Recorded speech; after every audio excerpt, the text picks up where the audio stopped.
This is Python's Paradise. This is your host, Greg Gilbert, aka the Python Hyena, straight out of Fredericton, New Brunswick, Canada. And folks, here we are, September the 2nd, 2022. I just got done an overnight shift at the hospital working, and you know what? I was so pumped for today's interview, because we're celebrating the 5-year anniversary of Atomic Blonde. Love this film.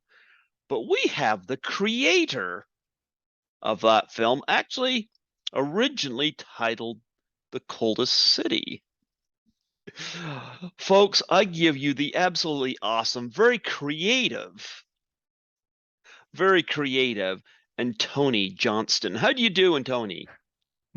That it's just Antony, please. Oh, Antony. Okay, Yeah, I'm sorry. that's okay. That's okay. Yeah, no, I'm good. I'm good. Yeah, it was so the original title comes from the fact that it was adapted from a graphic novel that I wrote, and that was called The Coldest City. And the film was going to be called that at first. I have photographs from the set of chairbacks that said The Coldest City on the back. But then at some point between sometime during post-production up to release, the name was changed, and so it became now and forevermore Atomic Blonde. Do you like the title Atomic Blonde?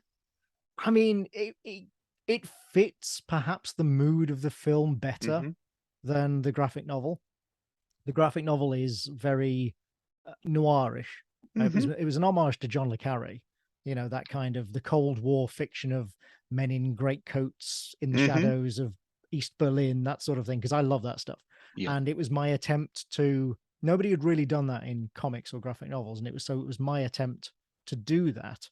And as a result, it's got that very noirish, it's done in black and white. Contrary to the film, there's almost no action in the graphic novel. I think, Lorraine throws maybe 3 punches and shoots her gun once, I think, in the entire graphic novel, which obviously is quite different to the film. So it suits the film much better than it would suit the graphic novel, and vice versa. The Coldest City, I think the problem they had with it was that it doesn't quite roll off the tongue, whereas Atomic Blonde does. It's very easy to say, it's very easy to remember, but it did require going back into the movie and doing some ADR, which if you're the sort of an audio nerd like I am, or an editing nerd, if you watch the film, you'll notice that the point when Toby Jones's character says it's an atomic bomb of information, he's not on screen when he says that. There's a quick cutaway, and that's because that line was added in ADR after the title had been changed. It was very last minute addition. You know what? I like both titles. I mean, like I say, they're appropriate to their medium. Yeah. Yeah. You know what? It's interesting. You mentioned graphic novels. It's funny. You are only about a month and a half younger than I am. Oh, okay. I turn 50 on July 8th. Right. Yeah. And I turned 50 like a week ago. Yeah. Yeah. So we both grew up with a lot of the same stuff, pop culture wise and whatnot, and I'll get into how that excited me about the film as well. But it's interesting, growing up, comics and this and that. We didn't have graphic novels growing up, and I see if I go to the bookstore, there's a section just graphic novels, and they become a big thing. I don't know whether anime was one thing that inspired it. I don't know. But I don't know. Maybe you have an answer where that spiked from. But I flipping through them. They're beautifully done, beautifully illustrated, and very well told. What are your impressions of where this sensation came from? Well, we kind of had them. There were a few graphic novels around when you and I were young, not a great deal. And then in the 1980s, thanks mostly to Frank Miller's Dark Knight Returns and Alan Moore's Watchmen, there was an explosion of that kind of, slightly grittier comic being collected because they were more accessible to sort of non-hardcore readers, being collected into collected editions, trade paperbacks, as we call them in the business, and sometimes even being sold in bookstores. that led to an explosion of actual graphic novels. Grant Morrison and Dave McKean did a very well-received Batman hardback Batman graphic novel, as I recall. Neil Gaiman started doing one or two, and then of course, that led to success of the Sandman. And there was a movement towards it in the sort of mid to late 1980s and early 90s, but then it fizzled out a bit because unfortunately the market was not ready for it, and there was too much focus on trying to do what Miller and Moore had done and create sort of mature readers superhero stories, and the market in general at that time wasn't ready for that. And so it kind of fizzled out a bit, and then there was a resurgence in the late 90s and early 2000s, which was indeed partly fueled by the manga boom, which was huge in the early 2000s. But some of us, I mean, I've been in comics since the late 90s, early 2000s. And even back then, I was predicting that the graphic novel would become the dominant form eventually. Now, I don't know whether we've quite reached that yet. We're maybe taking a little longer to get there than I personally would like, but we are getting there. And we've been slowly but surely approaching it over the last 20 years. A lot of people disagreed at the time. A lot of people thought that that was an outrageous thing to say in the early 2000s, but I was convinced that the graphic novel would eventually become the preferred format for consuming sequential art and comic stories. And I feel like the last 20 years have proven me right. As I say, we're not quite at the tipping point in the market yet, but I think it's inevitable that we will get there quite soon. Yes. Since we kind of grew up, both being the same age and whatnot, I need to know, because you have a heavy comic book background and whatnot. What was the inspiration for you? What kind of comic inspired you, or movie or whatnot inspired you to get into this? It was mostly 2000 AD, which is the British anthology comic that features Judge Dredd and is still going to this day. That started in the late 70s, and like I say, is still going now. It was mostly that, or the work within it, I should say, that inspired me to want to get into comics. I had read comics before then. I started reading comics from a very young age. And obviously, there were many other comics around at the same time as 2000 AD and following that also inspired me. But if if you're looking for a sort of initial spark of what made me think, oh, actually, that would be really fun thing to do as a career, then it's definitely 2000 AD. There was just something very special about that comic and the stories within it and the creators that it had at the time generating those stories that really sort of fired my imagination. So, talk about, because I don't know all of this in detail, but talk about getting into print first, like when you first embarked upon it, that satisfaction of getting something out there and seeing your work in print out there on shelves. What it's a funny thing for me because Yeah. like I mean, every creator has their own story and they're all completely different about how we go, get first into publication. hmm I had already been a journalist for several years. In 1996, I began writing articles for a magazine, a role-playing game magazine called Arcane over here in Okay. the UK. And I progressed from that to writing supplements for indie role-playing games, talking about tabletop role-playing games like Dungeons and Dragons style stuff, but for indie games. And I did that in the late 90s. I also wrote computing articles for computer mags published by the same publisher as the magazine, that from the role-playing that published the role-playing magazine. And so I'd already experienced the phenomenon of seeing my name in print, being able to go into the magazine store, pick up a copy and go, hey, my stuff's in here. So I'd already kind of, and even books, as I say, like the role-playing game supplements, they were printed. They weren't on, this was long before you would dream of publishing something exclusively online. So they were printed.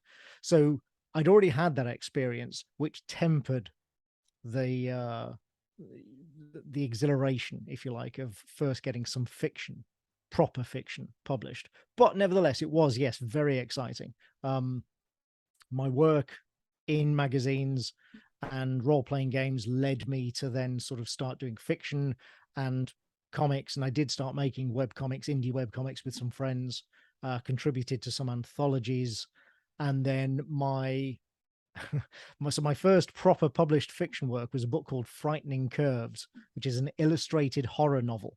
And that came about, that was originally created as an online serial for,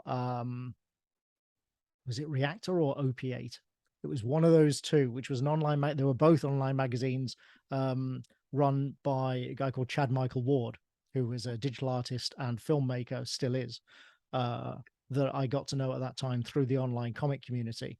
And together with an artist based in Los Angeles, Aman Chowdhury, who again I'd met through that same community, we created this thing, Frightening Curves, which was a weekly online serial. I would write about 1,000 words every week. He would paint a digital painting to go with it, and we put them up on the site every week. I think every Sunday it went up.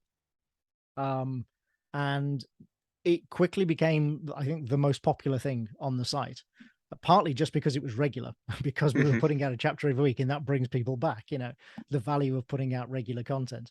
Anyway, to cut a long story short, we finished the story in print. An indie publisher offered to print the whole thing in color, in full color, as a novel. So I expanded the story that had already been published and then completed the rest of it. And it came out, yeah, as I say, as an illustrated novel in, I think it was 2001. It was either 2000 or 2001. I know that it was just before I wasn't yet 30, because that was what I'd been determined to do, was to publish a fiction work before I got to my 30th birthday, and I just scraped under the wire. There you go. Yeah, absolutely. You also dabbled in video games as well. Now, my younger brother is a gamer. He loves to game.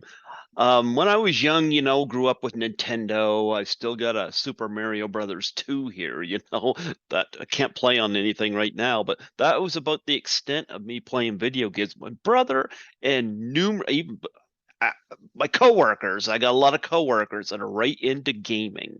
That's become a big thing. Talk about your involvement in that. So I've been writing video games since 2006. Hmm. And that came about because I was originally hired to write the comic prequel tie-in to the video game Dead Space.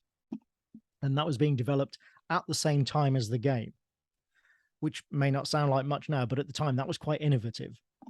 Back then, it was more normal for comic tie-ins to video games to appear after the game had been released, sometimes a year or two after they'd been released. And they were generally outsourced by the marketing department, and nobody really cared about them. And frankly, most of them weren't very good. And that's not necessarily the fault of the comic creators at all. They weren't given much to work with.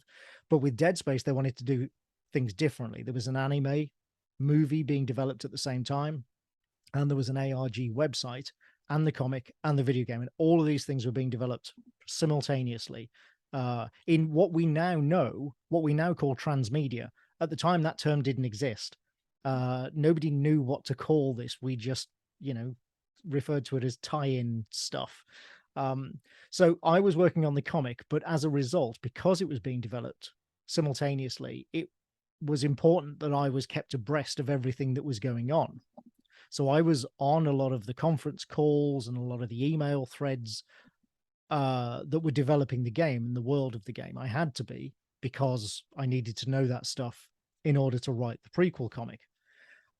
So I did, and that went really well. And I guess because I'd gotten so immersed in the development of the world and the lore, the comic, I think, frankly, turned out better than they expected, or the scripts did at any rate, because when I turned in the script for the second issue of the comic, they asked me if I wanted to try out to write the script for the game as well. And I, as a lifelong video gamer, I said, yes, absolutely. I bit their hand off.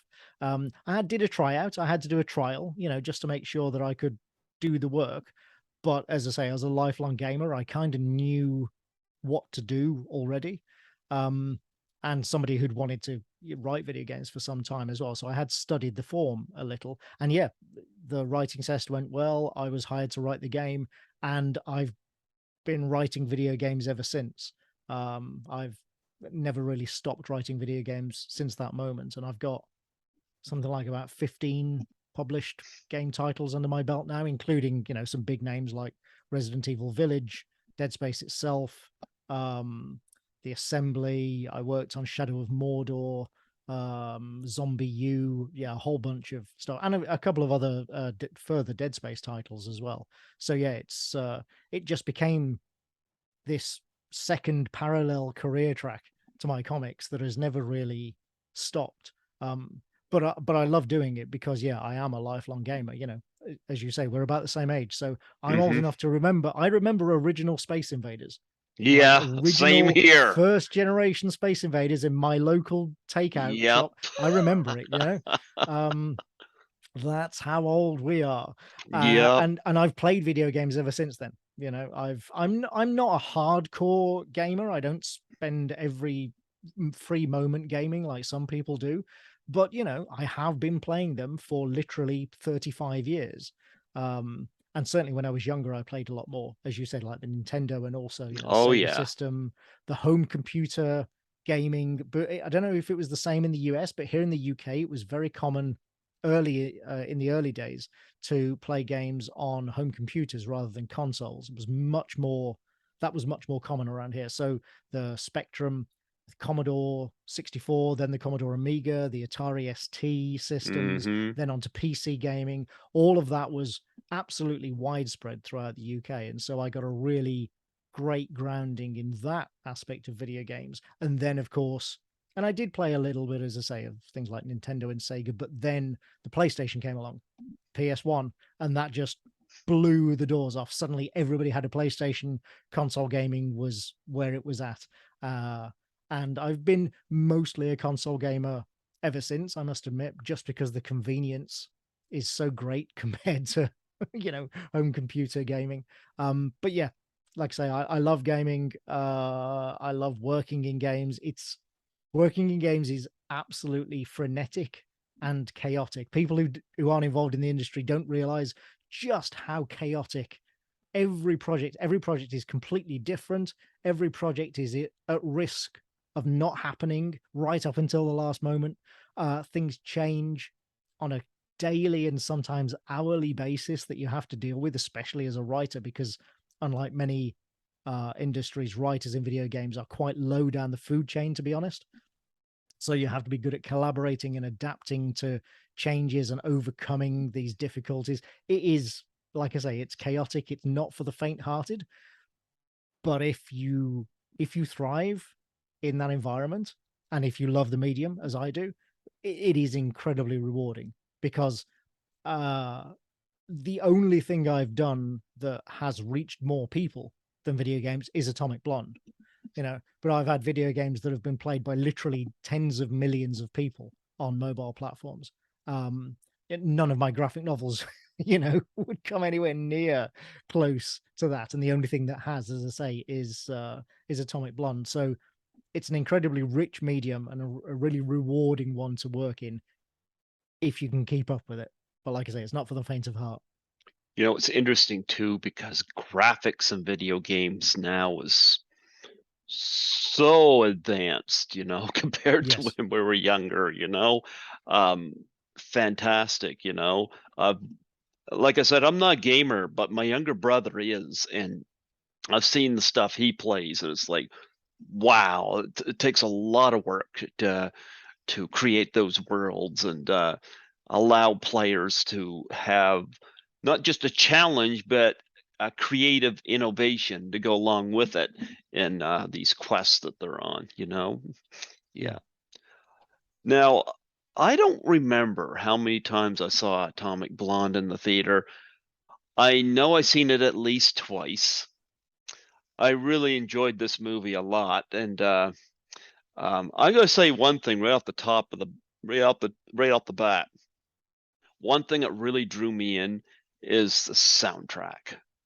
You Yeah, know, it's great, isn't it? nostalgia is a big thing, movie like Rock of Ages I loved because that soundtrack just hit me. Everybody Wants Some by Linkletter. I saw 9 times in the theater, and that soundtrack was just fantastic, you know? Stuff that just takes you back, you know? Because we grew up in the MTV age, you know, and all that stuff. So we know what that's all about. Well, and this stuff starts out, you got Blue Monday, you know, and an interesting I forget who sang it, but was Nina's 99 Red Balloons, but there was a different Yeah. version of it on there, which I thought, wow, that was not bad. And I remember Nina very well. I actually have the CD of that album. I thought it was a terrific album, you know, and but you get a lot of great music in this film. Did any of that play into nostalgia for you? Well, I mean, it was hugely nostalgic hearing it. Yeah, Hmm. absolutely. When I saw the first rough cut of the movie, which had a lot of that music, not all of it, but a lot of that music in there. I mean, I really have to credit the music director of the movie for that, because um I wasn't involved in that. I approved it all. You know, I was sort of I didn't I should rephrase that. I didn't have the authority to approve it. What I mean is I approved of it because yes, it's the music, as you say, that we grew up with. Yeah, I remember Nina and 99 Luftballon and all of that. The only things, there were a couple of things on the soundtrack that I was a little disappointed by. One of them was that we have the After the Fire version of Der Kommissar, Okay. rather than the original Falco version, which is, of course, in German. Um, Okay. but which I would have loved, but Hmm. I was, and I was really confused by that at first. But then the producers explained to me that in America nobody's heard the Falco version, so I we have. just, well, bless you, but you're Canada. In the US, certainly, they were like nobody remembers that one. They all remember the After the Fire, and then we couldn't get the original of the Ministry track, which is Burning Inside, I think. Um, or is it Stigmata? I can't actually remember which track it is now. But we had to get the Marilyn Manson cover instead. Um, for some reason, I don't know why that was. And I was a little disappointed about that, just because obviously the Ministry track is contemporary with the time, Hmm. whereas the cover, came many years after. But overall, really, these are very small, minor nitpicks. Overall, yeah, it's a fantastic soundtrack. I have the soundtrack album, of course I do. Um, and yeah, the whole thing is just one big nostalgia trip. Oh yeah, yeah. But the movie looks great too, you know. How do you feel overall how the movie turned out, you know? Because obviously it's based on your work. When you went to the theater to watch this, what was the feeling you came away with? Well, you have to remember, I was a co-producer on the film, Yes, I know, I know. so I knew what was coming. Hmm. I mean, I wasn't involved in it day to day, and I don't want to sort of make any claims to, being sat there with a big cigar directing people around or anything. But I was involved. I read the early drafts of the screenplay. I gave notes on them. I visited the set for a while. I'm on the extra materials actually. I'm a talking head on the, sort of behind the scenes stuff, which was filmed out in Hungary. And then I saw a rough cut of the first film, with lacking a lot of effects and without ADR and what have you. And again, gave notes on it and stuff. So by the time it came to the premiere, the first time that I saw the final version was at the premiere in South by Southwest. It was before Berlin. That's right. It was South by Southwest, which was in spring 2017, and that was the first time that I saw the final version, complete with all FX and ADR and what have you. But it wasn't that different from the rough cut, honestly. It really wasn't. The main difference was that in the rough cut, as I said earlier, they didn't have that line about the atomic bomb, because at that point it wasn't yet called Atomic Blonde. Um, but as I say, that's a small thing. That aside, it really wasn't that different. And so I'd already seen. I mean, that was about a year after I'd first seen the rough cut, so I knew what we were going to get all along. And to actually answer your question, I love it. Same here. I genuinely do, and that's because the graphic novel, as I mentioned is very noirish, very, very sort of stately and considered, and lots of talk about tradecraft and, chin stroking about politics and stuff. And if they had just tried to put that on screen as is, it would have been quite dull. I don't think even I would have wanted to watch that movie. It works much better as a graphic novel, that in that style, than it would have as a movie. So I was totally in favor of, and also, as I said, the graphic novel's black and white. You can't do that. I mean, you can do it in a film, but these days, very risky. So I was totally in favor of, instead, and this was, I think this mostly Dave Leitch, the director's idea was, can we make a noir that's really colorful instead of black and white and desaturated? Because normally to make a noir, you think, oh, to get rid of all the color, black and white's heavy shadows. And he was like, what if we didn't? Could we still make a noir that was actually really colorful and use these really rich, overly saturated, bright neons of Oh, the yeah. 1980s? And of course, I mean, the result, and Jonathan Saylor, the cinematographer, has to take a lot of credit for that as well. Yeah, the result is that it looks fantastic. And Yep. no, it doesn't look like the graphic novel, but as a work, it looks great. And that's really all I cared about. My favorite film of all time is Blade Runner, which Oh, I bears love Blade almost Runner. but it bears almost no relation to Do Androids Dream of Electric Sheep, Mhm. the Philip K. Dick novel that it's based on. They're so dissimilar. And that's fine, because one is a great novel and one is a great film. And that's the attitude that I took in. I've done adaptations myself. I've adapted other people's books into graphic novels. So I understand how the adaptation process works, and that sometimes you have to make changes because you're writing for a different medium. And that's the attitude that I took towards Atomic Blonde. I said because it was Charlize's company that actually optioned the graphic novel. So she was very, very involved, not just as the star, but on the production side as well. And I said to both Charlize and to Dave, the director, when I got out there to Hungary, I was like, because they were a bit apologetic. They were like, oh, we've changed a few things here and there. I hope you don't mind. And I was like, no, I don't care. What I care about is that you make a great film. I don't care how faithful it is, as long as you make it good, to watch as a movie. And they did, obviously. I mean, you've seen the Yep. result for yourself. It's a great movie. And that's why I really don't mind. Also, it actually is quite faithful to the graphic novel, much more so than I think anybody would have expected. If you compare the two, as I say, they don't look the same. They have a very different tone and style, but the Mhm. story is pretty much the same. The characters, the essence of those characters is pretty much the same. It's no, it's not, one for one, like for like, but it is far more faithful than something like, say, Blade Runner or The Bourne Identity. So yeah, and nobody was more surprised about that than me.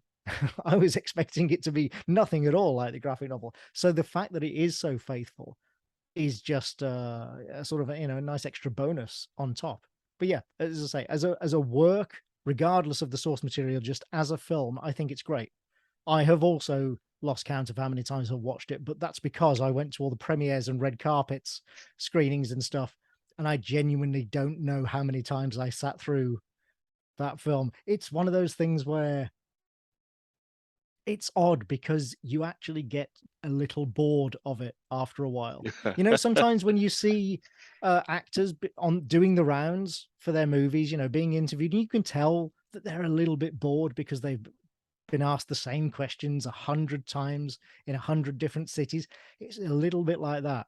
I understand a little bit more now why that happens, because yeah, on your 8th screening or whatever of the movie in the space of 2 weeks, again, being asked and answering the same questions over and over again, saying the same PR phrases over and over again. It's a strange phenomenon. It's a strange thing. And so, yeah, you just kind of, the movie comes on, you go, oh, here we go again. And you know every beat of the movie intimately. You can sit there, you can practically recite it along. Yeah, it's very strange. all of that said, I'm laughing about it because I can't complain about any of it. I was treated very well. I was, like I said, I was uh, treated much, much better than many authors, frankly, are when they have their work adapted. I feel very, very lucky to have even been in this position at all. But it is amusing to sort of pull back the curtain a little, to go behind the scenes and go, oh, actually, yeah, it's not all the glamour that you think it is. There are actually long periods of dullness involved in making movies. It's interesting you mentioned Blade Runner. I've had Joanna Cassidy on here twice, Oh, including, awesome. last month. Yeah. Yeah, she is awesome. She is awesome. Um, yeah,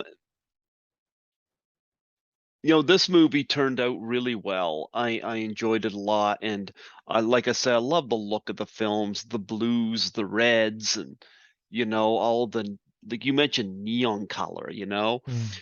and even the whites, like the coldest city, kind of reminds me of when you first see. sh- Like I get shivers just watching Charlize get in a tub full of ice. It's like, yeah, no. Yeah. But it kind of puts you in that coldest uh city vibe, but in a lot of ways I was reminded of the girl with the dragon tattoo with this movie. you know um I'm a big fan, especially of the Fincher version. I loved Rooney Mara Mhm. in that, and in a lot of ways, Charlize Theron's character, there's a few parallels there, and she kind of reminded me a little bit of that character, and also she had the fight in her. Well, Um, certainly, yeah. That's yeah. interesting that you say that, actually, because these days I write a series of cyber espionage novels. I'm pointing because I have some of them here behind me on Hmm. the shelf, um, about a hacker who works for MI6, and she's a goth. And a lot of people sort of draw comparisons between her and Elizabeth Salander Hmm. from Dragon City, and they're actually very different characters. They're not really that alike, other than superficially, oh, woman who wears a lot of black and works with computers. That aside, they're very different. But it's interesting that you say that, because I never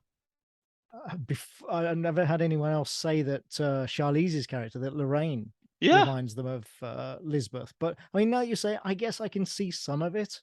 But Yeah. yeah, that's an interesting comparison. Oh, yeah. And it's a good comparison because I love both films. But Charlize Theron, now talk about her being cast. Um, was she who was all up for that role, and what were your thoughts? Obviously, you got along well with her. So there was nobody else up for the role, because, Okay. as I said earlier, Charlize's company optioned the book. Mhm. That literally, it's her production company that optioned that took the rights and wanted to make the movie, and they did so because she wanted to play that role, because she wanted to star in it. So there was never any question that it would be anybody else in the starring role. Um, and again, I thought she was great. Oh, she The was. I mean, and she is a lovely person, and Mhm. absolutely stunningly beautiful, even more so in real life than on screen, which I'm not even sure how that's possible. But and also very, very tall. I have a wonderful photo of us from the Berlin premiere where there's about 15 people all lined up, producers and other stars and what have you, all lined up against the backdrop outside before we go into the theater, and she towers above all of us. It's quite amusing. Um, so yeah, as I say, there was never any question that she would play the role. But then when I met her and we talked about the character, and I watched her, do some scenes while I was out on the set, and I quickly realized that we were in good hands, because even though she doesn't look like the character in the graphic novel, but she understood the character. What she got was the essence of that character. And she completely inhabits the personality of Lorraine that I created for the graphic novel. That again is very, very much the same throughout film as well, even though, as I say, in the graphic novel, she doesn't wear fashionable clothes and kick her way through Berlin, but the core, the essence of the character, the attitudes of the character, the personality, that's all there, and she really got that, and it was very clear to me that she did. So as I say, I knew that even with all the changes that were being made, I knew we were in good hands. And again, you can see the results for yourself. She completely inhabits that character, and now you can't imagine anybody else in the role. No. Were you on set to see any of the stuff filmed? Like, particularly, like, there's fight scene on the stairwell certainly stands out. Like, that was great, you know? And, of course, in the building, where she's swinging around. The So action, yeah. okay, so it's funny that you mentioned those. The apartment building first Mhm. was the interior of that was a set built in the soundstage in Hungary.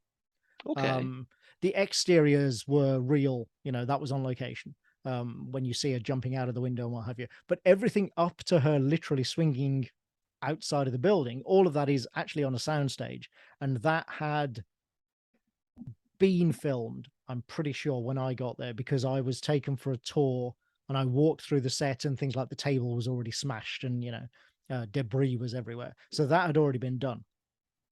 And then the stairwell fight, while I was there, they showed me the previs. Got me a big, at the time, it was new, the big 13-inch iPads. I know they're commonplace now, but at the time that was brand new. I was like, oh, we really are sparing no expense. And they had, and it was Sam, the stunt coordinator, who obviously is now a director in his own right. Um, Basically sat me down with this iPad and said, here's the previs of the central stairwell fight. And it was all stunt performers and the stunt stand-in for Charlize with no effects or anything, but a fully rehearsed, mocked up version of the stairwell fight. And even in that state, with people out of costume and with things like crash pads obviously visible, no attempt to dress the set, anything like that, even in that state, I knew immediately that this was going to be the centerpiece of the film, that this was the moment everybody would come out of the theater remembering. This was the bit that everyone would be talking about, because I'd never seen anything like it. And I know that those kind of oneers are now more common. Atomic Blonde was not the first by any means, but it did help to popularize them Yep. and to make them a showcase for filmmakers. Um, and yeah, as I say, when I even seeing the previews, I was like, oh, this is going to be something special. Now, I'd already left the set when they filmed it, so I wasn't there when they actually did it, but I was glad that I got to see that previs. And yeah, and as I say, even before it was being filmed, anticipate what was coming, and that it would be something special, because it really was. I love the movie theater scene too. That just come to mind. Oh, in the kino, yeah, yeah, Oh yeah. man, I forget what was the name of the movie that was playing. I had it in the some Stalker. to, yeah, that's right. Tarkovsky's Stalker, which is one of my favorite movies. And so when the researcher discovered that it would, and so nobody can say with any accuracy, with any definitive accuracy, exactly what was playing at the Alexanderplatz Theater, at that time, a week before the wall came down or whatever.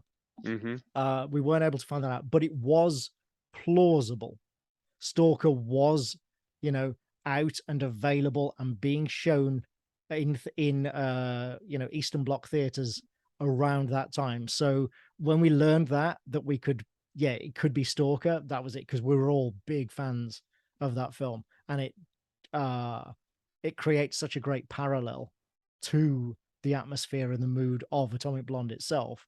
And even though it's not set in East Berlin, kind of, again, is a parallel to the mood of East Berlin itself, and living, yeah, in the DDR and the Eastern Bloc, that it was just too good an opportunity to pass up. Absolutely.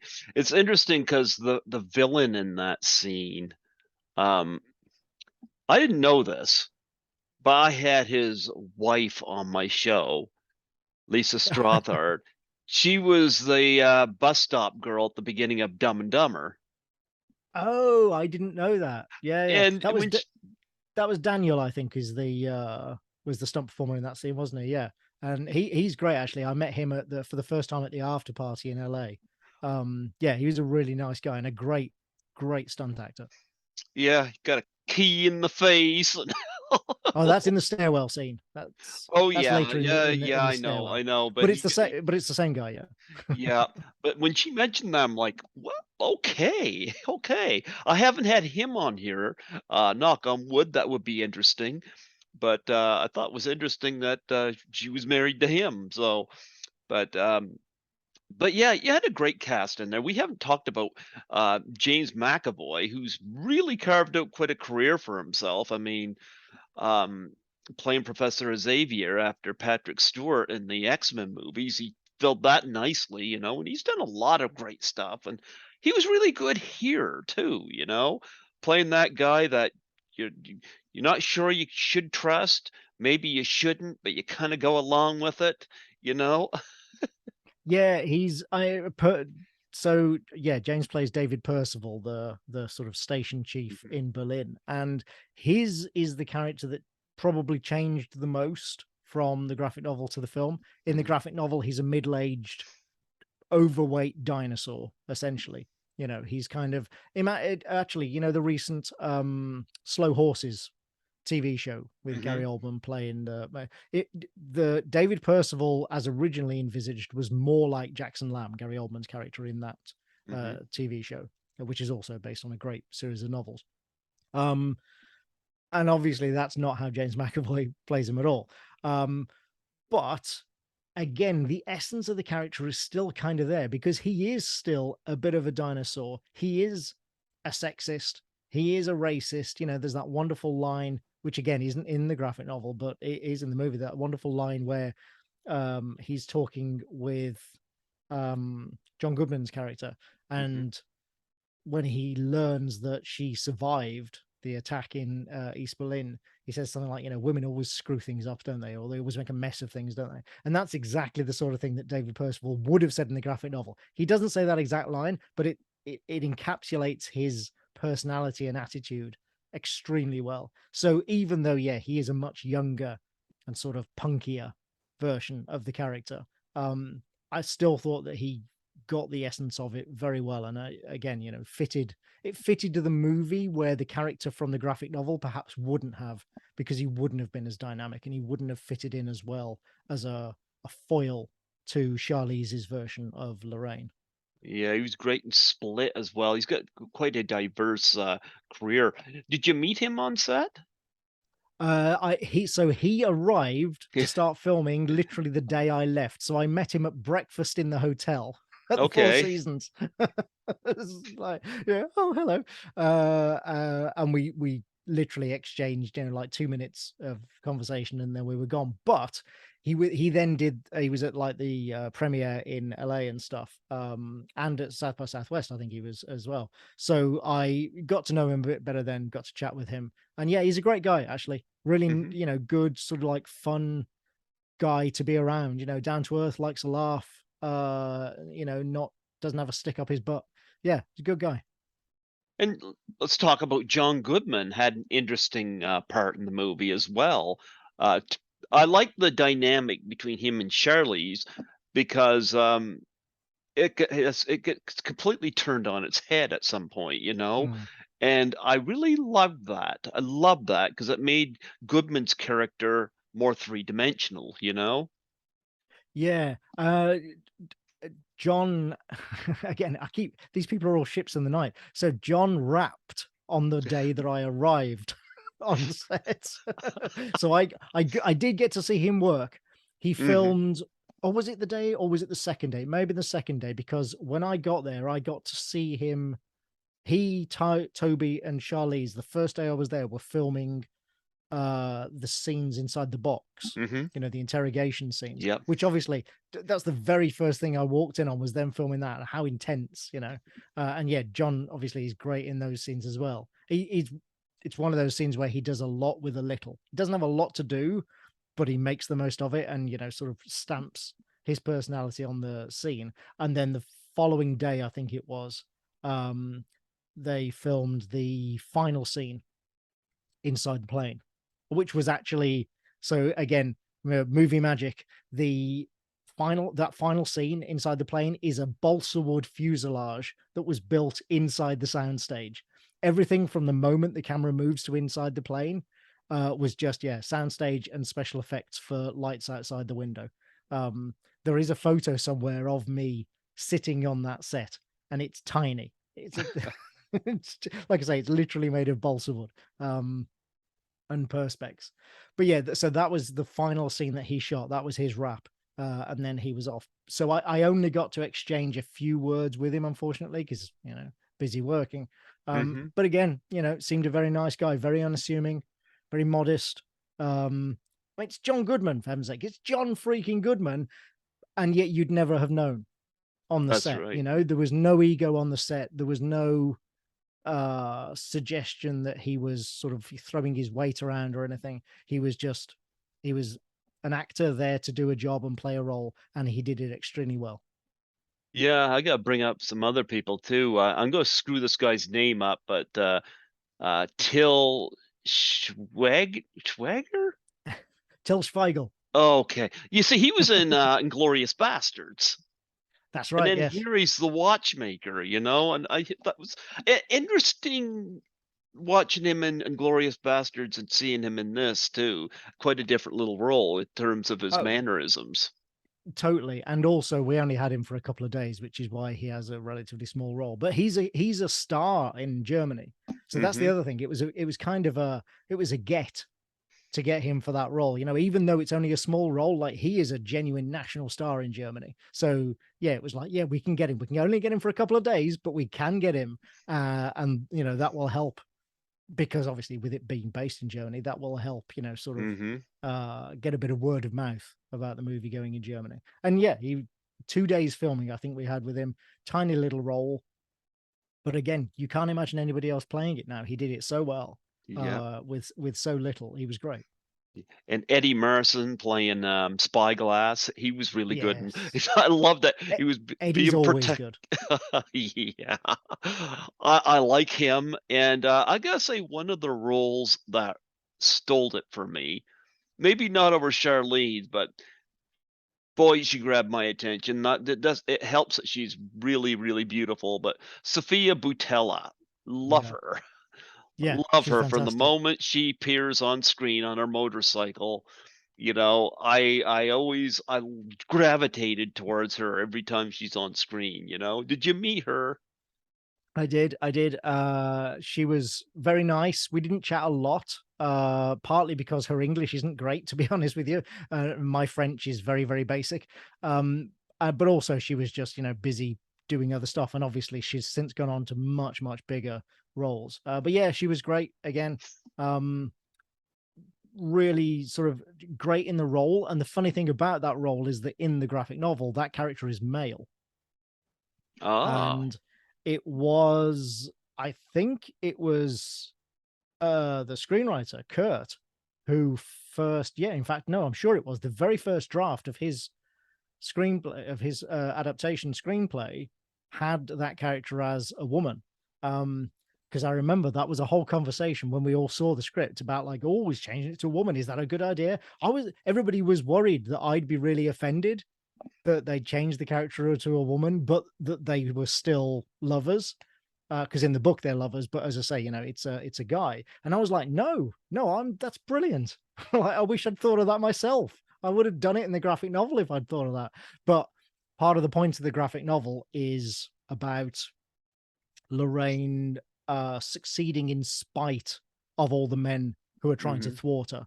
It's like she's very much the only woman in what was at that time very, very much a male dominated And world. yet it doesn't feel like a man-hating film. There are movies out there I Oh no, not at all. absolutely can't stand because it just feels like it's man-hating. This one doesn't feel that way.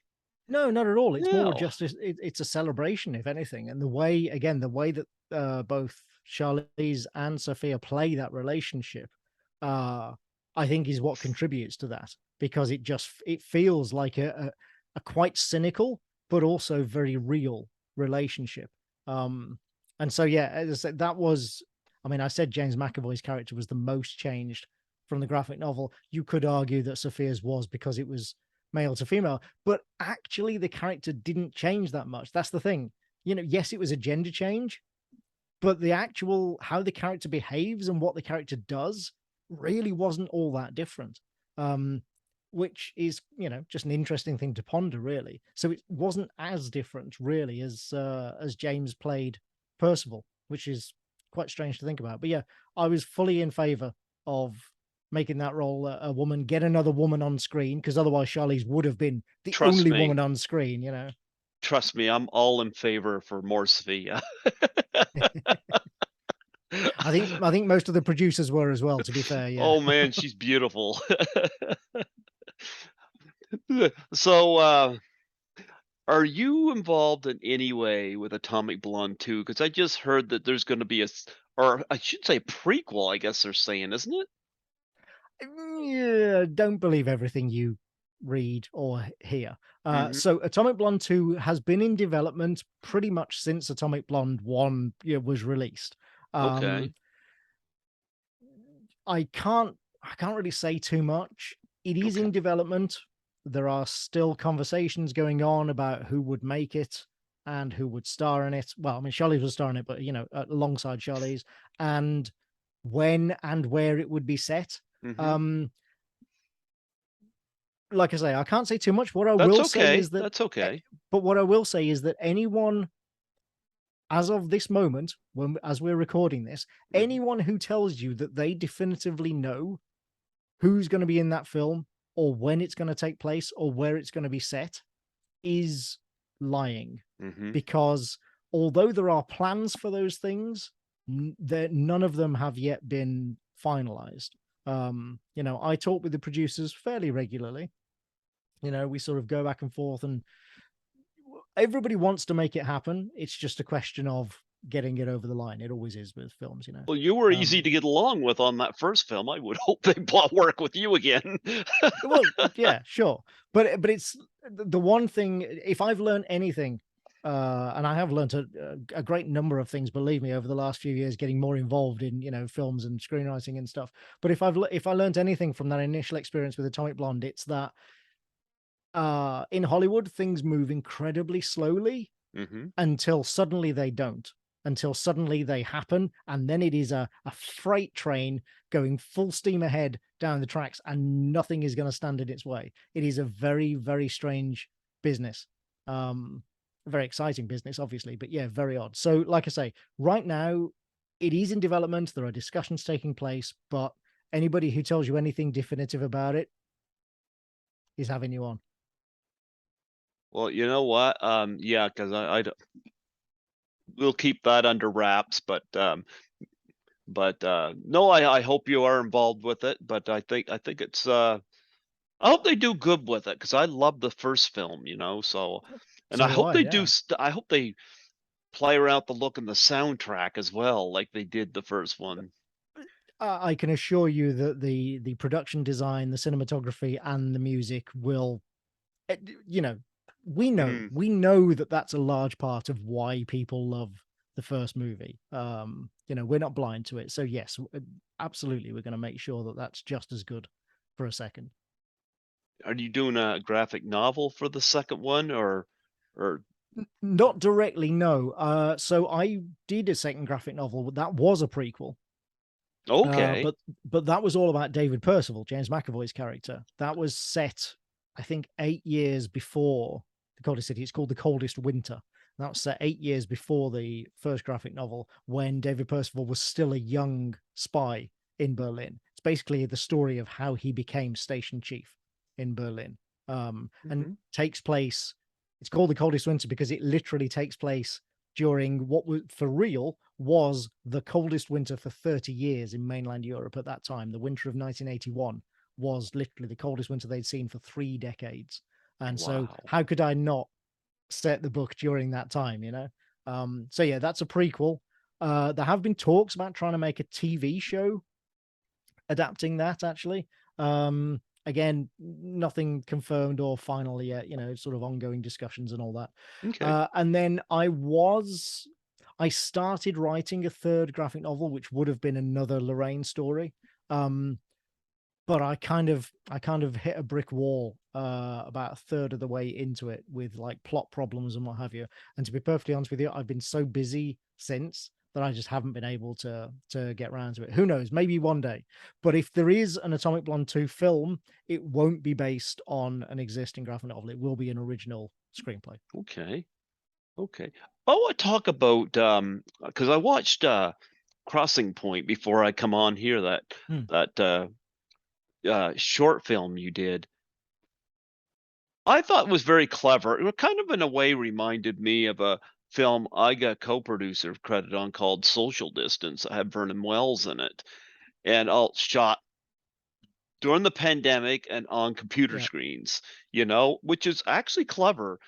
And I gotta say the little twist on this, which I won't give away, was very clever. Do you ever think about expanding that story into something?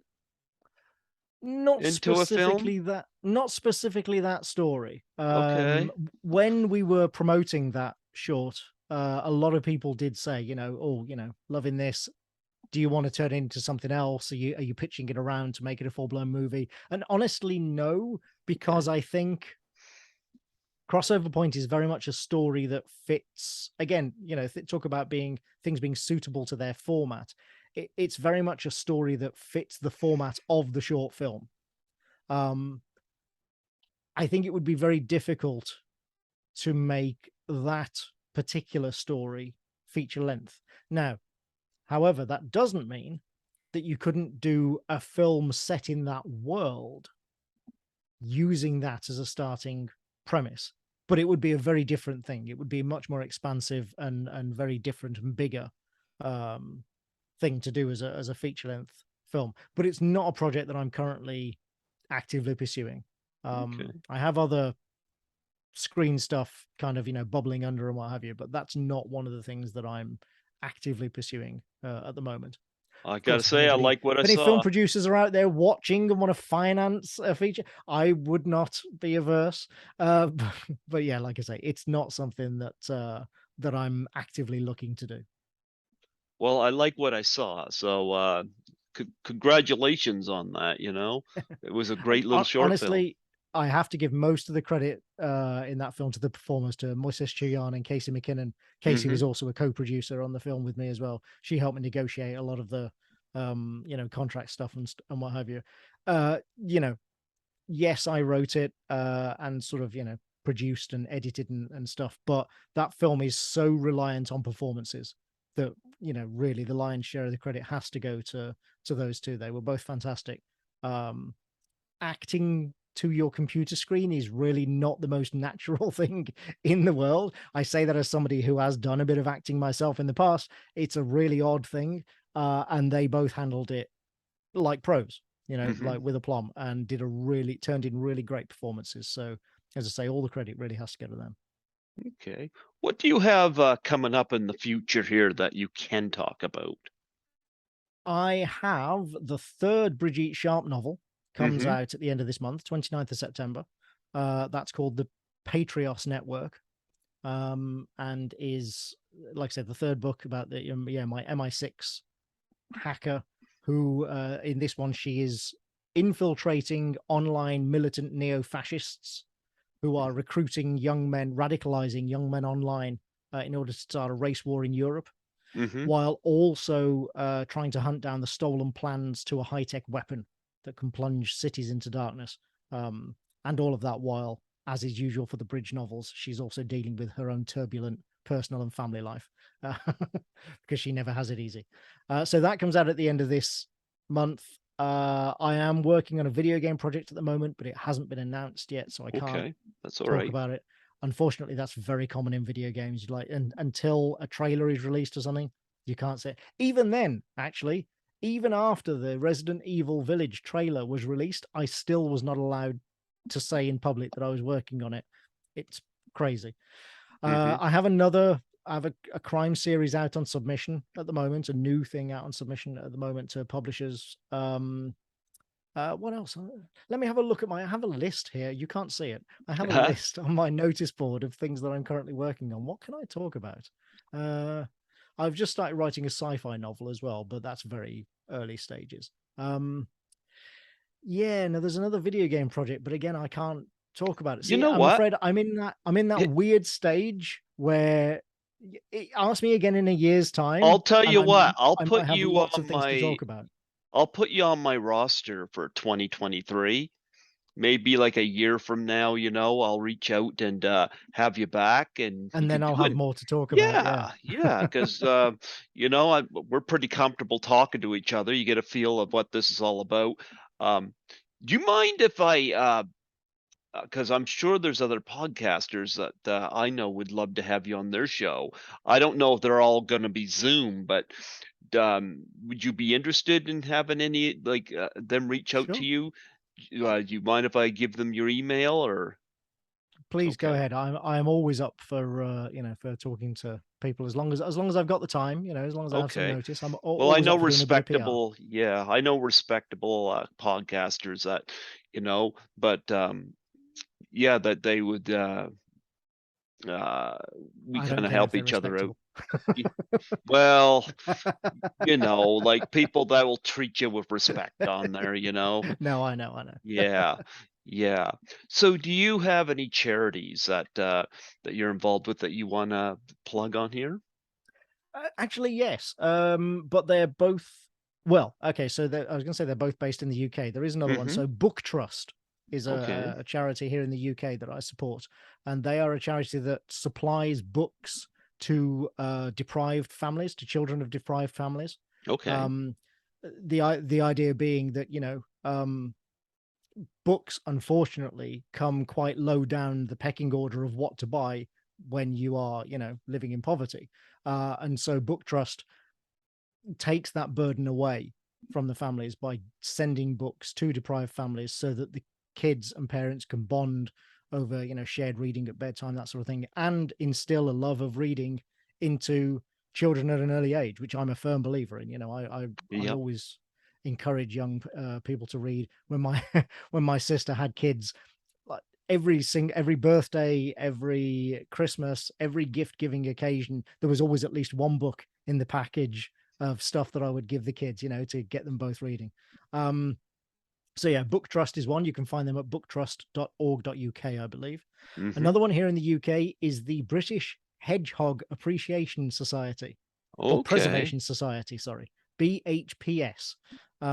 They are a charity that advocates for hedgehogs who are uh, they're a wild species here in the UK, and their numbers used to be great.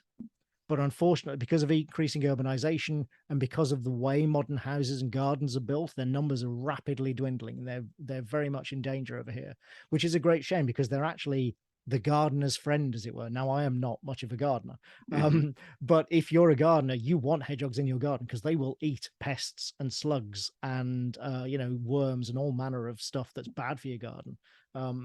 But also, I just think hedgehogs are great. I think they're lovely You little know creatures. what? I have a good friend that lives in the next city over. I nicknamed Hedgehog. Oh, really? Yep. Excellent. Yep, and he's kinda taken it on. I think it's because of his haircut, the way it is, and, Right. he's not offended by it, he just adopted it, but I always called him Hedgehog. So, that's an So interesting charity. it's like I say, it became about because there was a place we lived in a different town before that had a slightly different arrangement. The house was in a different kind of place and had a different arrangement of the garden. And we just got hedgehogs coming into the garden all the time. There was, instead we started putting food out for them and reading up about how to make sure that they were healthy and what have you. And we just kind of fell into supporting hedgehogs as a result. Now they're both in the UK. Mhm. For people in North America, I would also suggest, and again, it's animal themed. We're great animal lovers. The guy who runs Rate My Dog or whatever it's called, dog rates. Okay. I've I've got the calendar. Hang on. Okay. We Rate Dogs. That's it. I couldn't remember the title. So the We Rate Dogs, which is a Twitter and Instagram like sort of social media thing, they regularly do GoFundMe charity runs for people who don't have insurance for their dogs, and their dogs have been in terrible accidents or need emergency surgery. And so yeah, if you're in North America, I would encourage you to follow them on Twitter and Instagram.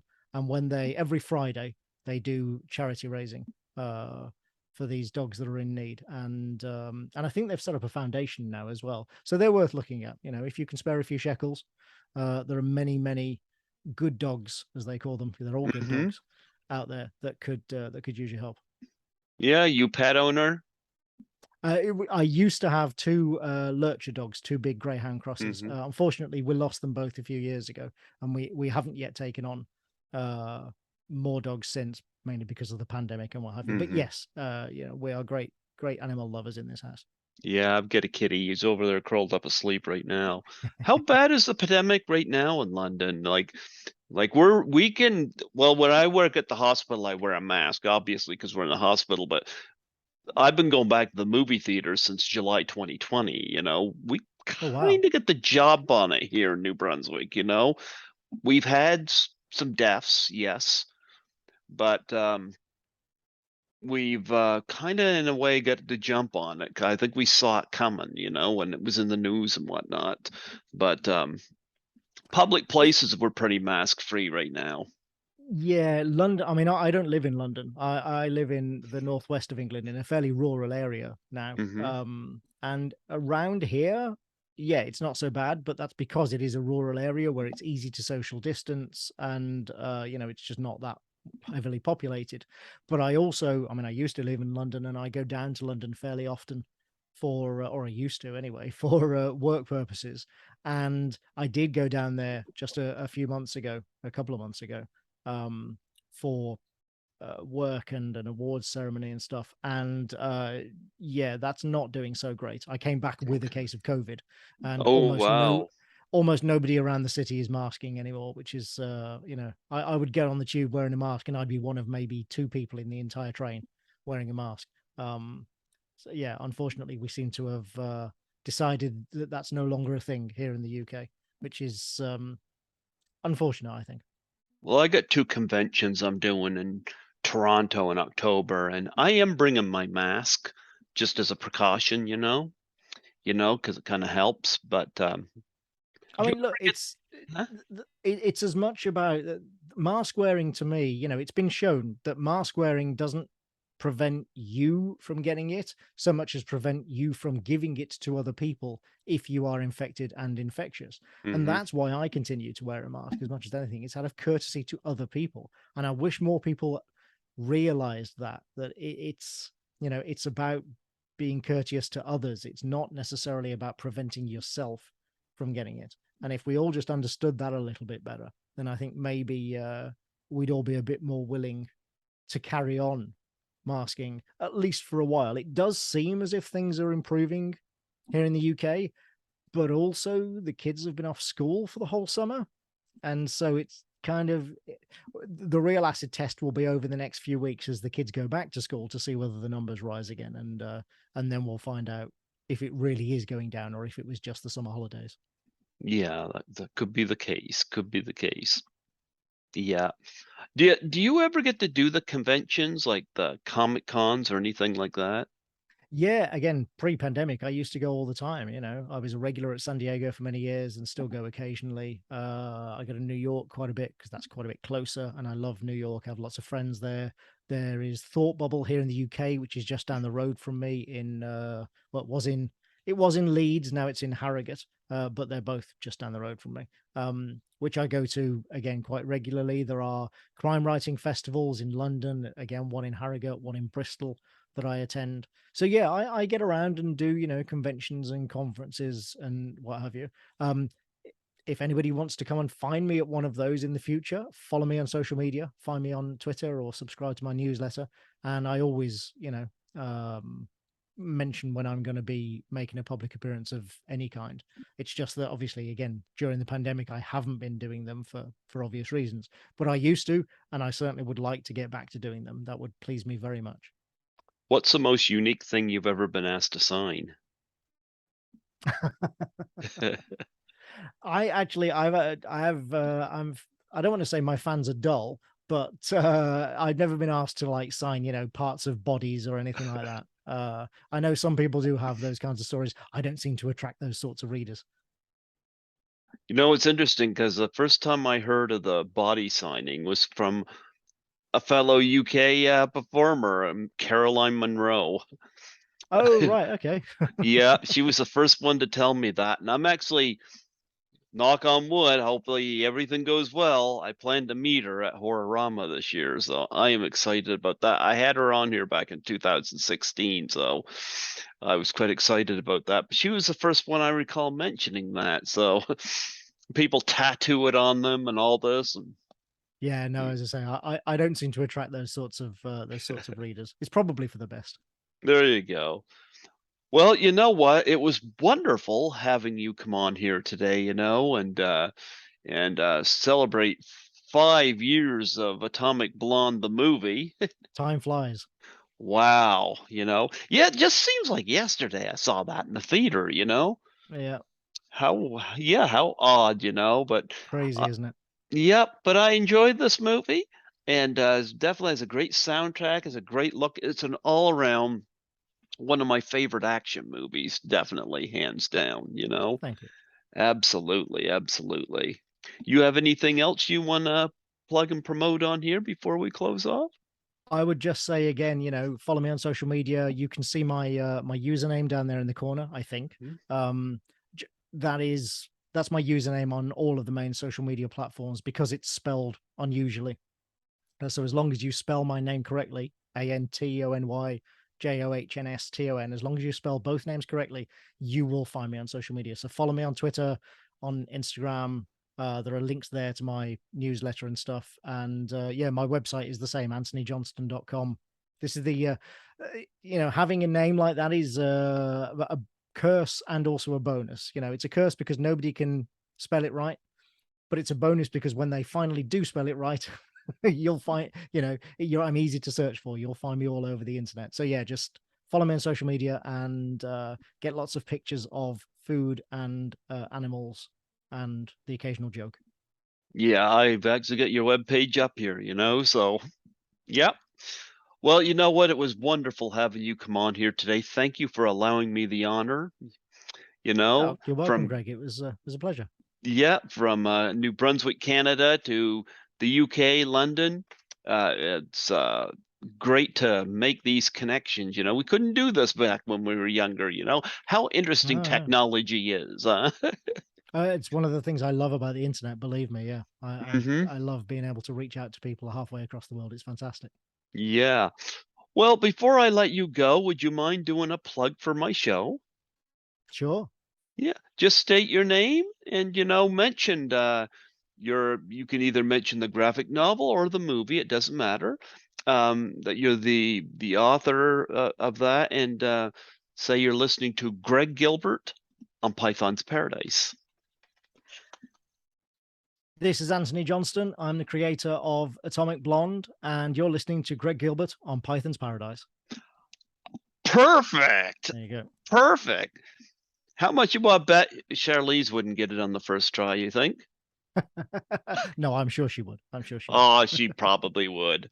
She probably would. Well, thank you so much for coming on here, and love your background. Certainly much more interesting than my background. Yeah, I can't Thank get you. the cat to clean the place up. Yeah. No, it's But been a pleasure. Thank you, Greg. absolutely. I bid you a great day. You're ahead of me by 4 hours. Most of the times I'm ahead of my guests, but you got me beat. God bless you, and you have yourself a wonderful day. You too. Thank you, Greg. Bye bye. Take care. Yep. Bye bye.